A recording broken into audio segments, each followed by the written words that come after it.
to the Fantasy Footballers DFS Podcast, coming to you from the Play Draft Studios with your hosts, Mike Wright, Ben Cummins, and Chris Meaney. Ladies and gentlemen, welcome to the podcast, the Fantasy Footballers DFS Podcast. The NFL regular season is over. Your redraft leagues are over, but that doesn't mean you have to stop playing fantasy football because DFS runs through the playoffs, and so do we. Welcome in, grab a seat, because this is DFS for the rest of us, breaking things down, making it just a little bit easier to take on FanDuel, DraftKings, etc. I am your host, Mike, the Fantasy Hitman Wright. You can find me on Twitter at FFHitman. I'm joined, as per usual. That was a weird statement, but it still remains true. Ben Cummins. Find him on Twitter at BenCumminsFF. Ben, how are you doing today? Playoffs, baby. Let's go. Playoff DFS is so much fun. If you have never dabbled in it, welcome to an amazing, fun world. It's going to be awesome. Truly a fun world. I'm also writing down a little memo to edit Ben and his ridiculousness. But that's hey, we love it. We love it. That's part of why you're on the show, to be a buffoon. That's right. Joined as always, Chris Meaney from the Fantasy Sports Network. Find him on Twitter at Chris Meaney. Chris, how's it going? Better now, guys. Better now that I heard Better now? start like that. I can't blame him. He's excited. I'm excited. This is playoff time. Yeah, it's some people. Maybe we're getting a few listeners that have never played. You know what Ben had said, hey, you've never dabbled into some DFS playoff football. It's fun. It's very entertaining. There's a little bit of a different strategy there. I'm excited to break down these games. And you are staying safe from the winter blizzard bomb cyclone of doom. Yes, I am here up north of the border, as some people like to say in the States. In Canada, it's just like a random Tuesday, guys. We get a lot of snow. It's normal. We're wearing toques and gloves and hats all the time. So hold on. Safe. That's right. I dropped a toque in there. What is a toque? It really is a Canadian term. Right. Wow, I'm amazed by that. It's just like a hat. It's a winter hat. It covers your ears. What? We call it a toque. I've never heard that before. Really? It really is a Canadian thing. Wow. I think it's a toque. It's French, Quebec. It sounds very warm, though. It's very warm. Yes. It's well, your ears warm. I mean, we've seen some NFL players, guys, wear toques on the sidelines. That's what they're wearing. Hold on. Are you sure you're not just talking about a beanie? Similar to a beanie. Guys, do yourselves a favor. Google toque. I'm doing it right now. Yes. And so you're talking about Nick Foles wearing a toque on the sidelines in the divisional round. He'll be all bummed out because he's sucking. He'll have a toque on. Yeah, I was going to say, that's not the right guy to advertise a toque right now, man. No, Chris Meaney is just dropping the fire on the hopes and dreams on the Philadelphia Eagle fans. Well, I'm so sorry. If you're used to joining us for this fine program, we're actually going to run things a little bit different because it's Wild Card Weekend. You can't go through a huge slate and break down your favorite plays because there's just 4 games to choose from. So we're just going to go through them one at a time. But before we do that, I do want to talk to each of these fellas individually. Just what do you do differently, if anything, when you're approaching setting a lineup? We'll start with Chris Meaney. Do you play cash? Do you play tournaments? How do you approach such a small slate like this playoff weekend? I'll play more tournaments than I usually do, and you guys know I'm a big cash game player. I love to play cash, and there's more safety when you get a bigger slate, and you feel more comfortable with some of your lineups, but it's going to be hard to differentiate yourself away from, players with just 4 games. So that same strategy you kind of place into tournaments. And I don't know how Ben feels, but for me, and writing up the articles in the DFS Pass is a lot of the same guys in cash and in tournaments. I feel the same way about both of, in both sides of it. In these tournaments, I feel safe, and we'll get into some of them. I feel safe about, for example, Alex Smith, both in cash and in tournaments. I don't be too different, but at the same time, you're going to want to get one or two of those guys. If you're playing in a lot of tournaments, and I'm talking a lot, I mean, if you're playing one or two, it's fine. You play who you want to play in your guys. But if you're playing a lot of different tournaments, it's okay to be contrarian and to grab a couple guys who are low cost and that you feel like are long shots. You know, we say that all the time. Let's get nuts. It's okay to get nuts a little bit here when you get a 4-game slate. Yeah, and shorts. Ben, do you have anything to add? Yeah, and short slates are where you need to do that, where you need to play some guys that you otherwise wouldn't, because those plays that, you know, don't look that exciting to you have to be more considered in shorter slates because you have less amazing options that you can go to. And so I'm with Meaney that this shorter slate is so exciting because it facilitates more tournament plays because, yeah, you're going to be playing similar guys regardless. And those under the radar plays, you're going to have to get there, one, to save money, but also so that, you know, you can get some different exposure because there's less games. You have to find a way to get contrarian. And that's what makes it so fun because you're trying to find that under the radar play. Listen, if you're a 50-50 player and a head-to-head player, if you just started out this season and you've played a lot of just against maybe 5 people, one person, 2 people, don't be surprised if you have a very, very similar lineup to somebody else. So that one play, whether it's a cheap guy or spending up at a position, that could be the difference in your lineup. All right, we're going to start off with the Titans versus the Chiefs. Now, the Chiefs are heavy favorites in this. They are the home team. They are an 8.5-point favorite. We're talking an over-under of 44.5 points. Of all games this weekend, of the 4, this is the only one that would have any kind of possible weather concern as far as I know. And really the only concern is just temperature. As of right now, we're looking at possibly 28 degrees. So you're below freezing, but I don't believe you're at that point where you start seeing the pass game abandoned and everything goes to the running back. So there's nothing I'm overly concerned about in that aspect. Let's start breaking down the plays from the road team, the Tennessee Titans. Chris Meaney, who are you feeling anyone from this lineup? Not a lot of people. I mean, obviously Derrick Henry, he jumps out at you. And for those who played Derrick Henry last week and, you know, were a little bit disappointed in his production. Now he did have that big catch for the touchdown, but he wasn't really efficient on the ground. That was a tough matchup against Jacksonville. Jacksonville's run defense has been a lot better in the second half. No DeMarco Murray, we already know that.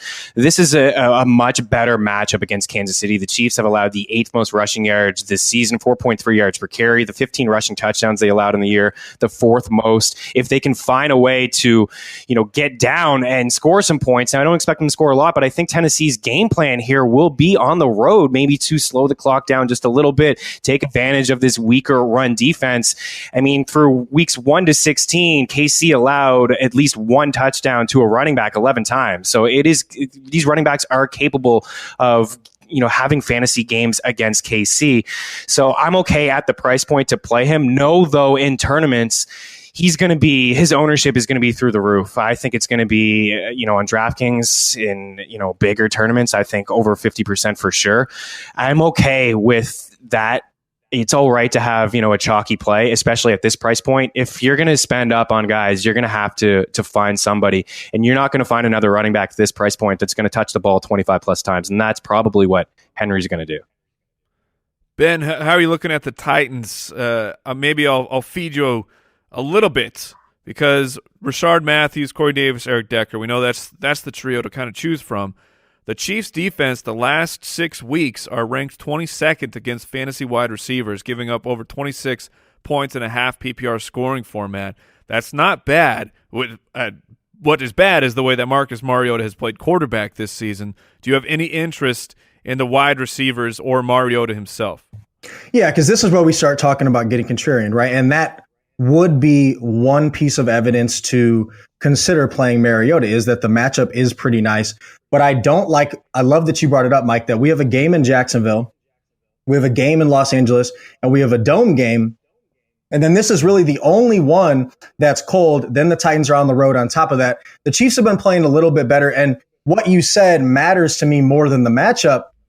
The Titans just haven't been playing good football. And so because of that, you know, the other thing that I touched on when, I went through the Thanksgiving slate really quick is just in shorter slates, especially these first 2 weeks of the playoffs that I love, where there's 4 games, it's just big enough to where you don't have to force exposure to every game or every team. So this is one of those spots where I'm with Meaney. I like Derrick Henry. I think that the conversation needs to be had whether he's a free square or not because of all the guaranteed volume that he has coming to him, having 30 opportunities last week with DeMarco Murray out.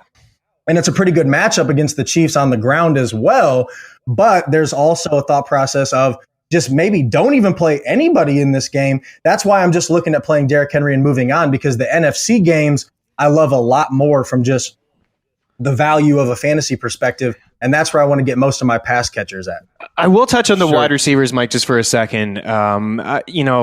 Rashard Matthews probably has the highest ceiling, and you mentioned some numbers. I mean, you can throw on this team. The Chiefs, they allowed the second most fantasy points to wide receivers on the season overall, the second most yards per catch, 12.7, and the 18 touchdowns of wideouts were the third most. So that's overall in the season. Like, you can pass. The biggest question mark is Marcus Mariota for sure. I'm leaning towards Decker if I can pick one of the 3 wide receivers. I mean, Corey Davis, you cannot trust him. I mean, you're really dart throwing if you're going to play Corey Davis right now. Eric Decker, I mean, at least 56 yards in 3 of his last 4 games. The one game he didn't hit that mark was against Jacksonville. He's had 5 straight games with at least 5 targets. He's second on this team in red zone looks. So if they do get down there, he could be the option. And it's just a salary saving guy. I mean, he's $3,500 on DraftKings. He's $4,800 on FanDuel. The minimum is $4,500. No, there certainly is some risk. This certainly is my least favorite game to choose from. I'm with Ben there as well.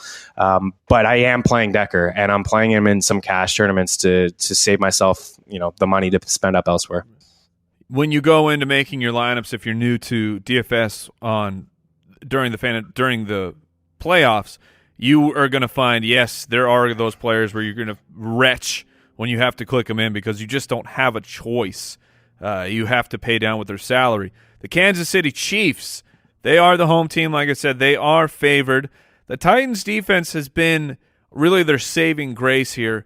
In the past 6 weeks, ranked 8th against fantasy quarterbacks, 7th against wide receivers, 15th against running backs, which that number was a whole lot better until two weeks ago when Todd Gurley rampaged through them. So they're actually an okay unit. They are exploitable, however, by the tight end. 25th against the position, almost 11 points a week given up. Travis Kelce, guys, how are you? We'll start with Chris Meaney. How are you handling Kelce? The price is way up there. I believe he's the most expensive DraftKings tight end. But the matchup is there. How are you handling Kelce? Are you fading or are you playing? No, I'm playing. I'm playing Smith and Kelce. That's a combination that I have in a lot of cash lineups. It's one that I feel pretty good about. And if you look at this Titans, the third fewest completion percentage of 20-plus yards. I mean, they didn't get beat a lot over the top. They got beat a lot down the middle and through tight ends. And Kelce has hit the 70-yard mark or found the end zone in 9 of his last 12 games. And I think there's a huge gap here between him and the rest of the tight ends that are playing this week. I think Tyreek Hill is more of a GPP play, a tournament play. He's very boom or bust. But for me, I think Kelce is pretty safe. And I think that's a way that you can attack this Titans team is through the middle of the field. And I like Alex Smith, and I like him over on FanDuel, especially because out of all the quarterbacks that are going, and you look at all the game logs from all these guys, 2 quarterbacks hit 30 points this season. And Cam did it 3 times. We'll get into him in a little bit. And the other quarterback to do it was Alex Smith, and he's done it twice. So I think that you can pass. Kelce, I think, is one of the safest guys, pass catchers, going this week. So I'm fine with spending up on him. I know we talk a lot about that tight end position. Maybe you don't want to spend that cash. It's a punt play. I think there's a huge gap here, and I love this matchup with Kelce. But I think we can even call Travis Kelce a tournament play because he's so expensive, like Mike, you alluded to. And this is such a hard week, which I think is why Derrick Henry appeals to me more and more, because he allows you to save some money with the guaranteed opportunity and the good matchup. Because a lot of these wide receivers that we want are either, medium priced or, you got to pay up to get the studs. And of course, unlike in years past where there's not that many running back options, like there's a ton of running backs to get on this slate and to want to jam in, especially if you're playing on DraftKings where you can get one in the flex. So because of that, it makes it harder to pay up for Kelce. And even if he's still somewhat high owned, I think you're right on it, Meaney, that you just stack him with Alex Smith, and that's a pretty contrarian stack right there, because I don't see Alex Smith having a ton of ownership. And then with that, I agree with you that I think Tyreek Hill's a tournament play. And so because I'll be playing mostly tournaments, I think that, you get some exposure to him. And then last but not least, Albert Wilson is a guy that I'm so upset that he had a good game last week because I don't care. The bird alert. Yeah, I don't care about week 17 at all. And it wasn't even with Alex Smith. But if you look at what he's done, even with Alex Smith, he's seen at least 5 targets in 5 out of his last 6 games. And he's questionable this week. And there's that fat Q next to his name. And I think that's probably going to scare people away. But he limited practiced on Wednesday and full practice on Thursday. So fully expect him to play. He's a guy in a game that I don't love, where I can save a ton of salary. I can maybe get a 5 for 16 if he finds the end zone. That's that type of glory tournament play. And he's going to be very low owned, I feel like, as well as the cheap price. So he's the guy that really in this game on my main team I have thrown into my lineup. And Wilson's trending up too. From weeks 14 to 16, he had 2 fewer pass routes ran than Tyreek Hill. This is somebody that is trending up, and you can attack the Titans in the middle of the football field. So being a slot wide receiver, I like that call. Do you guys remember when in the middle of the season, Demarcus Robinson was a thing because he was getting 100% snap share? Well, that's actually switched over like the last 5 weeks. Albert Wilson is now the clear-cut wide receiver 2. He's played over 90% of the snaps in every game. And Demarcus Robinson has gone down to like 50, 60%. So it's not just that he's cheap and he's seen 5 targets. He's on the field on almost every play, which is allowing him to see those targets as well. And we do have to touch on the NFL rushing leader. Right. Guys. You kind of just that guy. Which is really safe too. I mean, a home favorite, right? I mean, if they do get up in this game, I mean, they just lean on him. Ever since that coaching change with Nagy, he's been getting all kinds of touches. Yeah, and I think we all love him. The problem with him for me, at least on DraftKings, is the price. Yeah, he's $8,100. You got Gurley at $9,700, which is hard enough to get him in your lineup. Kamara at $8,600. Fournette, who the matchup we'll talk about in a little bit, is $7,400. Mark Ingram falls all the way down at $6,900. And then, of course, Derrick Henry at $6,000 and a couple other tournament type guys like Freeman and McCaffrey. So Hunt's price at $8,100. And like you said, Mike, other than getting roasted by Gurley, like their run defense, their at least season-long numbers are actually pretty solid, which makes me think Hunt can have a good game, but not a great game. And at that price, you need him to have a great game because of how hard it is to make a lineup this week. So because of that, I probably will not have very much Hunt at all. Yeah, I don't have a lot either. It's a tough matchup. And one more thing, too, about Hill. I mean, I know you love this, Ben, and this strategy is if you're going to play Hill in a tournament, and you'd be silly not to roll at the Chiefs defense in 1 or 2 spots as well, because it is tough to beat the Titans over the top. It is. I think that Hill will be very involved in the return game this weekend as well. So it's just a little sneaky strategy. It's one that's worked out, I mean, numerous times last season, maybe not so much this year. But it's worth to think about. Alvin Kamara just had a return to week 17. Right. And in the wild card round last year, I believe it was the divisional round. Deion Lewis had one, took it back against the Texans. And I played Lewis and Patriots, but wasn't even thinking about that. And that was a double dip. So if you guys don't know, if your player does that, you get the 6 points for your player and if for the defense as well, if you stack it that way. So that's a very sneaky stack that very rarely comes to fruition, but it can be a tiebreaker for you if you're thinking, what am I going to do with a couple spots? Moving it over to the Falcons and the Rams, a very interesting matchup. This one is in LA. The Rams are favored by 6.5 points. I need to vet this. The over-under is a 48.5 point over-under. If I were a betting man, I would easily take them points, because I have the Atlanta Falcons winning this matchup personally. But let's talk fantasy implications. Weather is a non-factor here. Let's start with the Atlanta Falcons side of the ball. Matt Ryan, Chris Meaney. Can you trust Matt Ryan at all? No, I can't. I can't. I really can't. We had this conversation before about Matt Ryan and Drew Brees. Remember when I said they had 15 games where they combined for 15 games with over 2 passing touchdowns, and then this season was just the one, and it was Drew Brees. And Matt Ryan hasn't, for me, I can't even play this guy in tournaments. I understand the upside, and I get it. Julio Jones. It's just, I haven't seen it yet at all this year. from Matt Ryan. He hasn't had one 30-point game. This guy hasn't even been able to top 20. So for me, I would just, if I'm going with a Falcon, obviously Julio stands out at you. Mohamed Sanu it's a mismatch in the slot for sure with his height and what he's going to have to deal with in LA. I think there's a significant mismatch there. And Freeman I like because you can run in this team. But for me, Matt Ryan, I'm not going down that road. I don't think you need to be contrarian at the quarterback position this weekend. I get the upside, but I would have to, like, if I'm playing on 150 lineups, I'll have him in a couple. Like, that's how I feel about him right now. I don't trust him. I'm with you Sure. because I want the quarterback on the other side of the ball in this game. I like Breeze. I like Alex Smith, who we already talked about.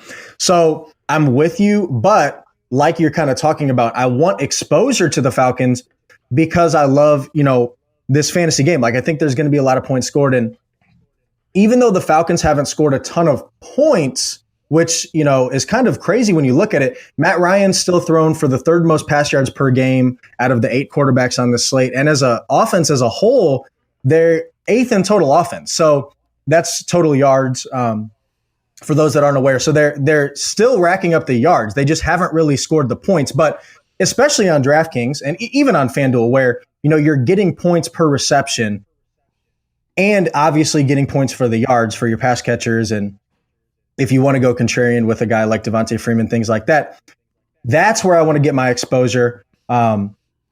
Just kind of the way I like to do it. I like to generally pay up for studs at home. So my first thought here is to not play Julio and go down and get Mohamed Sanu because he's a lot cheaper. And he's definitely had games this year where he outscores Julio or is right there with him. And that makes that how much salary savings? He's $5,600 and Julio's $8,000. So $2,400 in savings. If he can have a similar game, that's going to be huge. And on top of that, and Mike, we were talking about this before the show, it's not going to make you feel great. But again, because you have to save money somewhere, and for me, if I'm not playing Travis Kelce, I'm really not that excited about paying medium prices for Olsen, Delaney Walker, guys like that. Austin Hooper is $2,900 on DraftKings, which is the cheapest he has been all season in that format. And he can be hit or miss, but that's the type of tournament play that we're looking at because I'm going to be playing mostly tournaments. And I think that's a good thing to do is up your exposure in tournaments. It makes it funner, like this, more fun. This is a slate that, facilitates that. He's an up and down guy, but he has had big games. He has caught touchdowns. He can have that 5 for 60 and a touchdown. And if you can get that from Austin Hooper at $2,900, that cheap contrarian exposure to the Falcons offense where you want at least some exposure, that can propel you in a huge way. So I like Hooper just because, again, this is what I was talking about at the beginning. It's not like, oh, I love Hooper and think he's just going to have a great game. But when there's only 4 games and 8 teams to choose from, your options, it's more slim pickings, and it makes guys like that in good games that have the chance to have big games more plausible to put in your lineup. And he's somebody that I like a lot this week. Last year it was the Jared Cook, like in the playoffs. He's kind of the Jared Cook of this year for me. It's really been far more down than up with Austin Hooper. It's been up 3 times by my calculations. But I agree, the salary savings there. Yeah, I mean, 3 is more than 0. Yeah. Let's moving it over to the Los Angeles Rams. Ben, you've already spoken of your love for Jared Goff. Let's Chris Meaney, talk a little bit about Todd Gurley because we all know what he has done. The Falcons' defense is they're okay against running backs. I mean, 11th against the fantasy running back position in the last 6 weeks. Todd Gurley is a different kind of animal. However, he is going to break the bank if you want to get Todd Gurley in. You're going to have a lot of gross people. So, Chris Meaney, how are you handling Todd Gurley? Yeah, it's really tough. It is really tough. If you want to play him in cash, just based on what he's done over the past couple of weeks, I mean, back-to-back 40-plus fantasy point performances. I mean, he's really stamped his case on MVP. 13 of the 15 games, he's hit 100 yards from scrimmage. The Falcons, where you can attack them is, through the air on, in the middle of the field. And they're just kind of set up that way. Last year, they allowed the most catches to running backs. I mean, you saw what James White did to them in the Super Bowl. This year, they allowed the most catches to running backs again. And Gurley just coming off like a 10-catch game. He had 26 catches in his last 4 games. There's nothing wrong with playing Gurley. it's really tough to get. I feel like in tournaments, maybe he'll be low owned because of that price. But he's somebody that I'm just kind of fading altogether. He's somebody that it's hard to get a well-balanced lineup with Todd Gurley in your lineup. So I can get behind him actually in cash. I really can, because I feel like he's just so safe. And what he's doing, the offense runs through Todd Gurley. Again, this is the highest scoring team in the NFL. They have the highest team total this week. They're at home. They've been amazing really all year. And if they want to limit potential mistakes with Jared Goff in his first playoff game, they're just going to continue to give the ball to Todd Gurley. But I have some problems with just hitting that potential, that peak in tournaments that you want to hit to cash. It's going to be tough to do that when you're spending so much money on Todd Gurley. So do you guys... Ben Cummins, the wide receivers, I believe you have a particular love for Mr. Robert Woods this weekend. But so talk about Robert Woods, Sammy Watkins, and if I'm not mistaken, the leading rookie in terms of receiving yards, as we all expected, Mr. Cooper Kupp. So talk about the Rams wide receivers. Yeah, real quick, my advice on Gurley would just be to hedge, like make lineups with him and without him, see if you can make it work. Because it is hard with the salary, but that's why the pass catchers are much more exciting to me, because you can actually make them work with the salary. And yeah, Robert Woods is my guy. Robert Woods, I don't think that the majority of your competition is going to realize like how many opportunities per game he was getting, because he got hurt there, came back, had a good game, then not a great game in week 16, and then they sat him in week 17 when all the starters sat. So Woods actually averaged 7.08 targets per game, which is actually fifth on the slate behind only Michael Thomas, Julio Jones, Travis Kelce, you may have heard of those guys, and Dede Westbrook. And Westbrook makes sense at his price, but it sounds like Marquise Lee is going to play. So you have a game that's not as exciting from a passing standpoint and a ton of jumbled wide receivers. So Woods, to me, where I really like Goff, I think Goff, to me, I've decided like he's my favorite quarterback play of the week. Woods is that guy that I'm stacking him with, because I just see and you were telling me before, Mike, that he is like number 6 on the Buzz report. So he's pretty high. But to me, in a week where it's so hard, you're going to have to save money somewhere. There's so many running backs we want. So everybody's going to pay for some of those guys. Somebody's going to, some are going to want to play Kelce. Some are going to want Tyreek Hill. Obviously, we're going to want exposure to Michael Thomas, Julio Jones. So where do you save the money? So I think that Robert Woods is that kind of, because he's $6,600. So he's pretty expensive. So I think he's a guy that's going to end up getting overlooked. And that really intrigues me, because he's tied to Jared Goff. He's tied to one of the best offenses going on the slate. They're at home. The matchup's pretty good against the Falcons.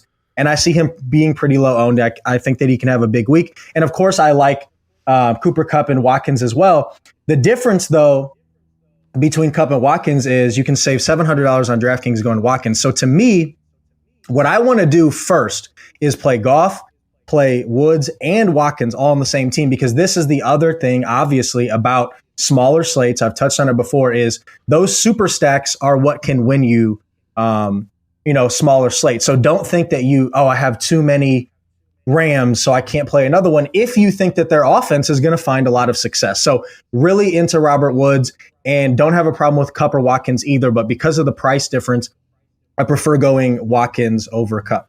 You could be a contrarian stack too if you go Goff and Gurley. I mean, you see these two connect. Yes, I mean, they've connected several times. For Cooper Kupp, Kupp is the guy I like the most. I feel like with Desmond Trufant, I mean, lining up over 50% of the time on the left side, I feel like he'll be on Woods. Woods is capable of making things happen the way that they use him. But for me with Cooper Kupp, I mean, 23 red zone targets, the third most in football. I feel like he is their best, apart from Gurley, of course, to score a touchdown. I feel like he is the guy when they get into that, close inside the red zone, away from Trufant a little bit, that Cooper Kupp is that guy. But it's hard not to like these Rams. I know where you're going, Mike. I think that the spread is ridiculous. In fact, you got the youngest team in football in experience going up against, the team that won went to the Super Bowl last year. Almost won it if you turn off the TV in the third quarter. They won 3.5 quarters. You turn off the TV in the third quarter, they won. But yes, I mean, I feel like this game will be competitive. Before we move into the final two matchups, want to remind you about the Ultimate DFS Pass. It's only $10 for the rest of the season, which will be through these playoff weeks. You can check it out, get all this expert advice from Ben Cummins and Chris Meaney, and Ben brought up the Buzz Reports, which is one of these reports we're working with FanShare. They scour social media, see who's trending to kind of get a fix on, potential ownership. And just a shout out, FanShare has been incredible this week, or this whole entire season. And if you play PGA daily at all, you can check out FanShare Pro. They're offering a special promotion right now. Their par 72 special. It's only $7.20 for the month until the end of January. So check that out if you're into PGA at all, because it'll definitely help you out with their ownership. Check it out. You got to throw at least one lineup into all 4 majors. Come on. Oh yeah, I'm playing. Well, there you PGA go. every week. I can't get enough. My boy Hideki Matsuyama and Brooks Koepka. Let's go. All right. Moving on. Bills, Jaguars. The Jaguars are at home. They are favored by 8.5 points with a hold on to your butts here. A 39.5 point over under. Whee! Very excited for this. So let's start with the Buffalo Bills. We're all wondering about LaShawn McCoy's health. He was carted off with an ankle injury. He's getting in little spots of practice. However, he has come out and said he wants to play, of course, but he has experience of forcing himself to play on through an injury that he should not in a game. And he said in that matchup he was a detriment to the team. So if he feels that he will be a detriment to the team, he's not going to play. Having said that, I still expect Shady McCoy to play, but just so everyone knows where everything stands as of the time of this recording, which is Thursday evening. Let's start with the Buffalo offense. Chris Meaney, Tyrod Taylor, Kelvin Benjamin, Zay Jones, and Charles Clay. This might be quick. Are you interested in anybody from this team? Clay maybe. For Shady, I've seen it before. Being an Eagles guy, this guy has done exactly what you said and what he had said. I mean, he's hurt his team by playing. He will play in this football game. I'm pretty confident about that, actually. I just don't think he's going to be effective. Charles Clay is the only guy that I'm really looking at here because I don't feel like Shady will be effective. Calvin Benjamin is going to struggle in this matchup, most likely. Tyrod Taylor, I mean, this Buffalo Bills team averages like 177 passing yards per game. I mean, the Jags don't even give that up. So it's going to be really, really tough. But for Buffalo in these last few games, 28% of the balls Tyrod has thrown over the last 3 weeks have gone to Charles Clay. I mean, 27 targets, 15 catches over that span. This is really kind of going to be their only chance in those just short throws down the middle of the field and trying to do what they can. But I mean, if you're looking to be the most contrarian and the biggest contrarian lineup possible, then play Shady or Clay. But I mean, I don't recommend it in a lot of lineups. I'm not in on the Bills. Bills mega stack. That would be the most contrarian possible play. Imagine. I mean, if you want to play the Bills D to save yourself some cash, I mean, Bortles has thrown 5 picks over the last couple games.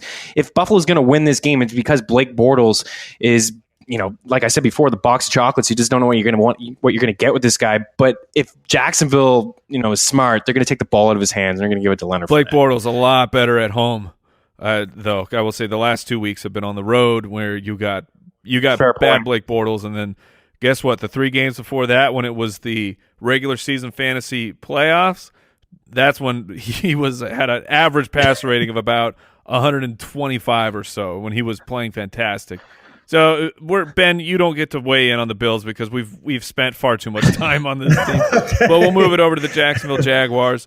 Blake Bortles, like I just laid out, has been playing very well at home lately. However, the Buffalo Bills defense the past 6 weeks ranked 4th against fantasy quarterbacks, 3rd against fantasy wide receivers. They are a delightful, delicious matchup on the ground for running backs and tight ends. So are you trusting any of these wide receivers? Leonard Fournette is a great play, but these wide receivers, what do we do? Marquise Lee, it sounds like he might play. Dede Westbrook, Keelan Cole, who has emerged from nowhere to be the new hotness and is playing out of his mind. Alan Hearns came back last week. What do we do here, Ben? You talk the people through the situation. So I'm really not interested in Blake Bortles at all. And it's just one of these games I really don't want that much exposure to. And that's the problem with the pass catchers is now if Marquise Lee, he's not practicing, but they think he's going to play.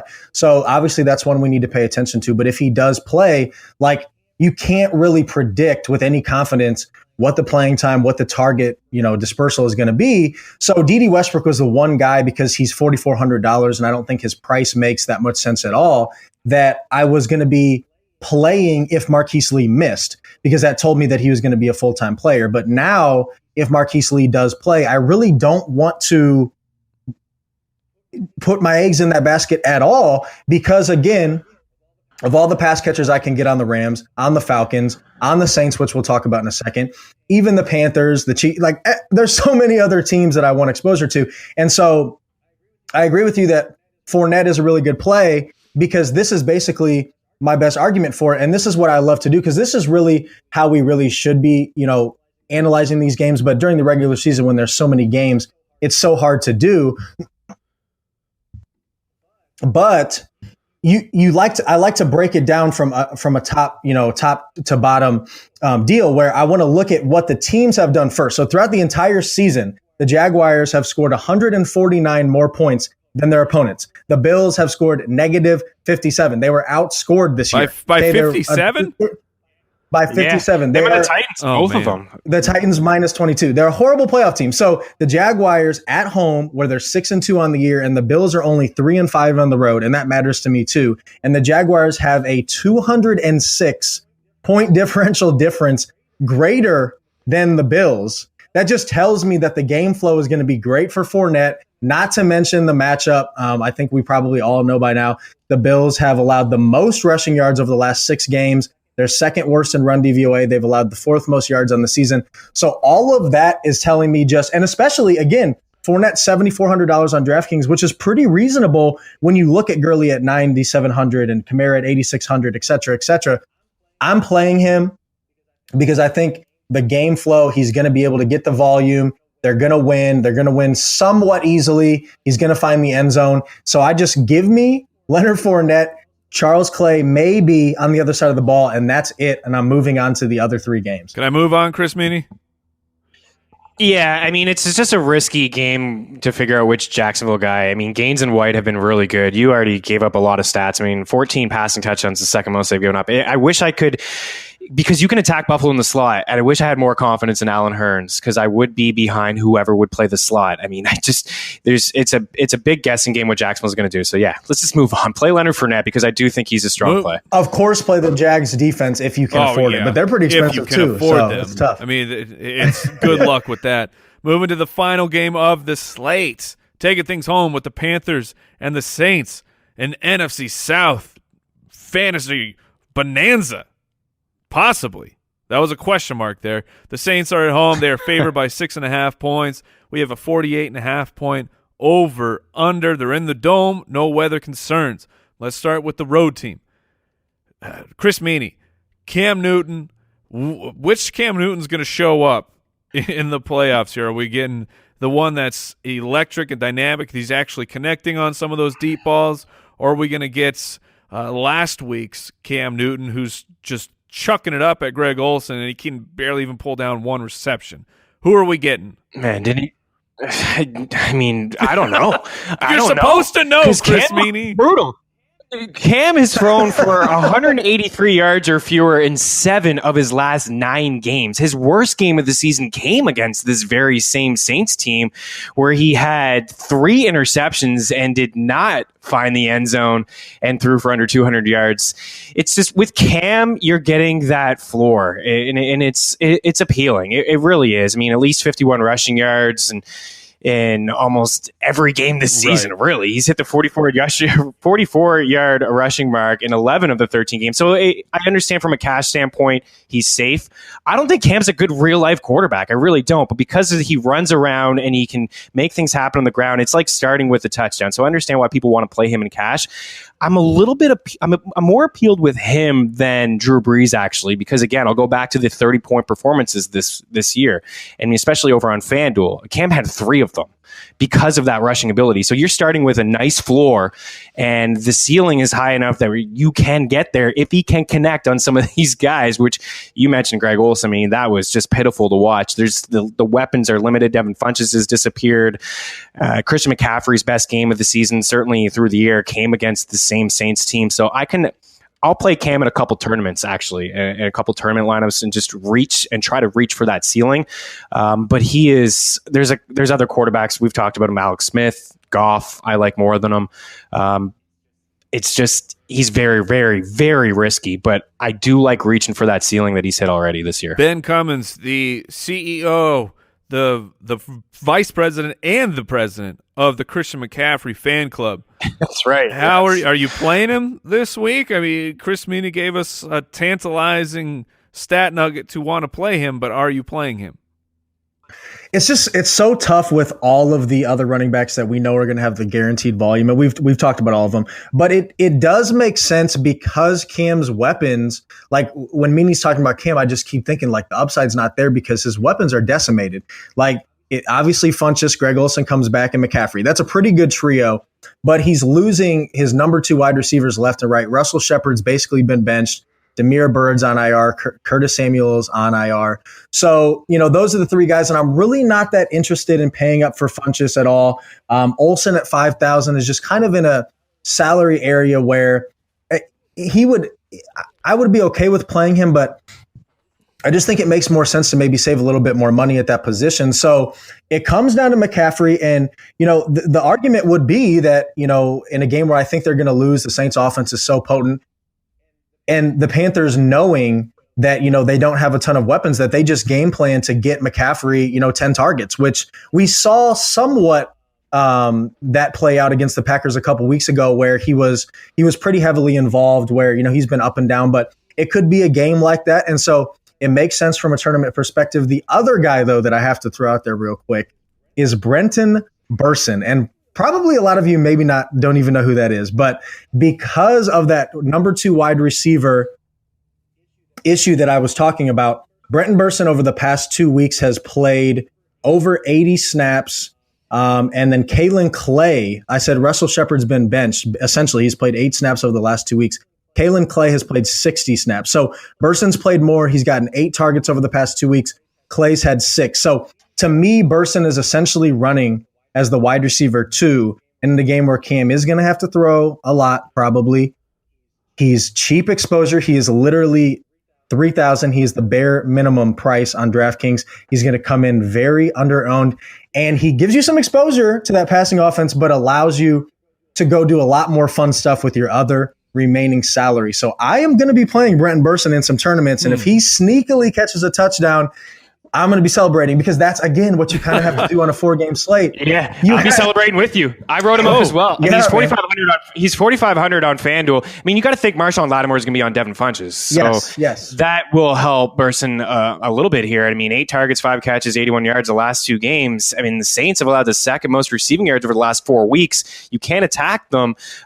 Maybe not that top wideout option. That's why I'm not in on Devin Funchess, but I like where you're going there with Burson. He's written up as well. And that game against the Saints, McCaffrey had that game that you're talking about. The 11 targets, 9 catches, 101 receiving yards. Okay. I love it. Yeah, and I think Burson's had a catch of over 20 yards in the last 2 games, 1 in each of the last 2 games. So he has a little bit more big play upside than you might think. And again, if he gets in the end zone on a slate like this where you have to differentiate somewhere, it could be huge. A differentiator. Whoa. Differentiator. You just pulled a me. I apologize. Could be Jonathan Stewart. He was upgraded to full on practice on Thursday. We know that he missed the last game of the weekend. However, before that, 4 straight games, he's letting people down. No, really, but a couple weeks ago, we know he had that big game against Minnesota, over 100 yards on the ground, 3 touchdowns, scored a few times before that. So he's interesting because he's so cheap. You're talking $3,500 on DK and $5,600 over on FanDuel. So he's nothing more than just a little bit interesting if you're trying to save salary with the rest of those guys. Moving over to the Saints, the home team, the home favorites. Drew Brees has been pretty disappointing for fantasy purposes comparatively to his previous season, where you knew he was just locked and loaded, a top 3 guy. However, Panthers defense ranked 30th against fantasy quarterbacks the past 6 weeks. Chris Meaney, how are you treating Drew Brees and his pass catchers, which I guess means the whole entire team, but I mean specifically the wide receivers. I mean, I love everyone here in this game. I really do. Again, you're right. Brees has been frustrating, but Carolina really has struggled against pass catchers. I mean, the Panthers have allowed a league high 110 targets and 906 receiving yards to wideouts over the last 4 weeks. Thomas has found the end zone in 3 of his last 5 games. He was dominant in both games against the Panthers, combined for 17 targets, 12 catches, 157 yards, and 2 touchdowns. I don't think there's anybody that can stop him. I haven't bought into this Carolina secondary all year, and this team can stop the run, but they haven't been able to even stop the run in those 2 games against the Saints. So I understand you want to roll out Brees. I feel like there's some other quarterbacks because I don't think that they're going to get away from what they've done all year. I think Thomas will get his, and Ted Ginn is interesting in tournaments. But apart from that, I feel like they're just going to why go away from it?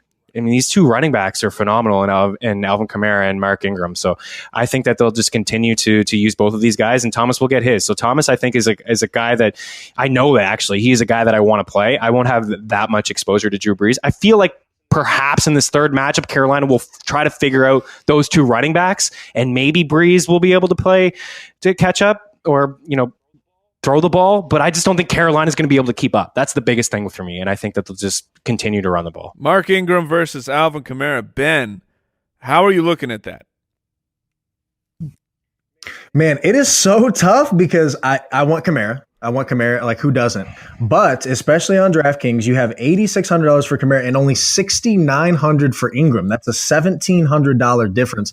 And I was shocked. Like, they have been basically over the last 4, 5, 6 weeks, they've been very, very similar in price. And now with a lot fewer games, they kind of mess with the salaries a little bit, but that's a huge difference. So it's still Kamara for me, but I'm absolutely getting exposure to Ingram. And you can play them both together if you can afford it, because we've seen what they've done all year, because Ingram really should be more expensive than that. So still going Kamara in my main team though. But again, similar thought process, Meaney, to what we talked about with Jared Goff and Todd Gurley. You can play Brees and still play one or both of these running backs because they catch passes as well. And that could be a sneaky stack right there. Brees, Mark Ingram. Oh, I didn't see that, reception touchdown coming, something like that. And I completely agree with you. Like, I want Michael Thomas exposure. Who doesn't? And then Ted Ginn. I do want some exposure to Drew Brees. And so when I do that, a way to make it super contrarian, as we talked about, maybe with Alex Smith and Tyreek or Alex Smith and Kelsey, things like that. But this is the way that I love to kind of get contrarian, is do it on the offenses that have been doing it all year long. And obviously the main 2 offenses on this slate are the Rams and the Saints. And so that's kind of where, okay, let's, try to sneakily, hopefully Robert Woods isn't that high owned, and go Goff and Woods. Well, we know that a Brees Ted Ginn stack is going to be pretty somewhat at least low owned, to where that can be a differentiator. So, Ginn's that guy. I mean, he's perfect. We talk about him all the time, and he's perfect for this slate, especially because, again, there's not as many options, which makes him more in play. He is their number 2 wide receiver. Willie Steve never showed up this year whatsoever. Brandon Coleman really hasn't done much as of late at all. So we really have an offense where it's Thomas and the 2 running backs and Ted Ginn. They have no reliable tight end at all. Kobe Fleener's on IR. He wasn't reliable to begin with. Josh Hill really hasn't done anything. So it's a very small group of players that are even relevant, which definitely puts Ted Ginn in play in tournaments. I just want to add just one more thing. I mean, you mentioned playing both of these backs, and people may look at Carolina and say, oh, they allowed 3.7 yards per carry and 3 rushing touchdowns in 14 games against teams not named the New Orleans Saints. In 2 games against the Saints, they allowed 6.1 yards per carry and 4 rushing touchdowns. Both of these guys had their way. They've combined for over 3,000 yards from scrimmage, over 1,200 through the air. You're right, Ben. Both of these guys can catch. They're very capable of it. It's such a dynamic 1-2 punch. It's something I haven't seen in a long time. You mentioned Stewart earlier. You have to go back to the Stewart and D'Angelo Williams days in Carolina to see this 1-2 punch. It's phenomenal, and I think you can get behind. I mean, I can get behind rolling out both of these backs, and it's a different strategy to take, but they're both going to be involved. All right. Well, that's probably a far too thorough breaking down of this 4-game slate, but here we are at the end. But of course, ladies and gentlemen, we're going to still bring to you the Battle Royale. You can get a little taste of what to expect when you're trying to make a lineup, see how the three of us have handled the 4-game slate.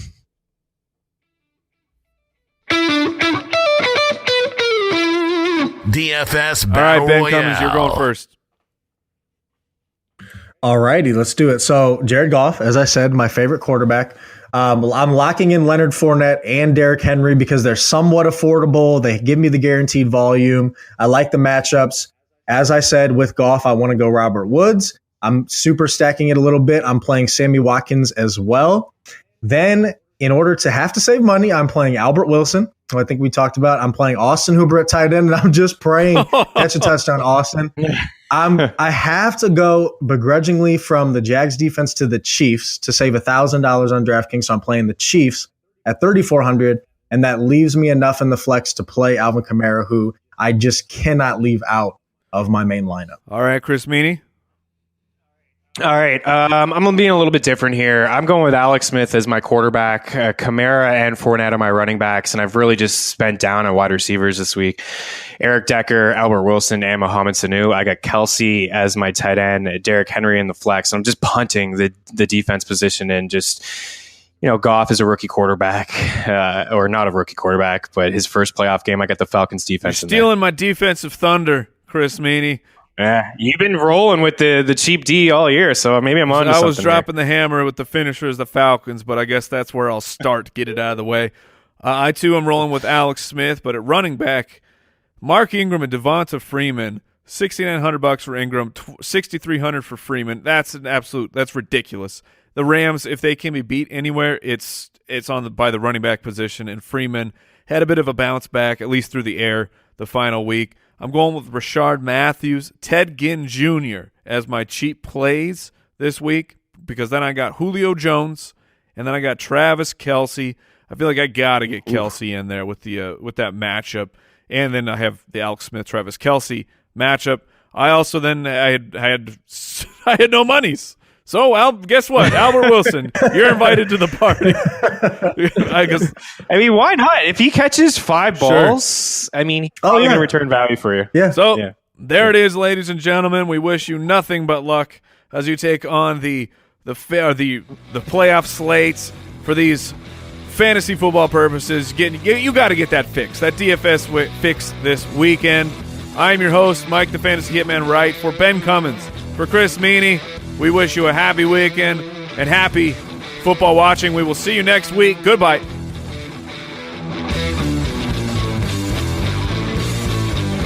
Thank you for listening to another edition of the Fantasy Footballers DFS Podcast. Don't forget to visit us on the web at www.thefantasyfootballers.com.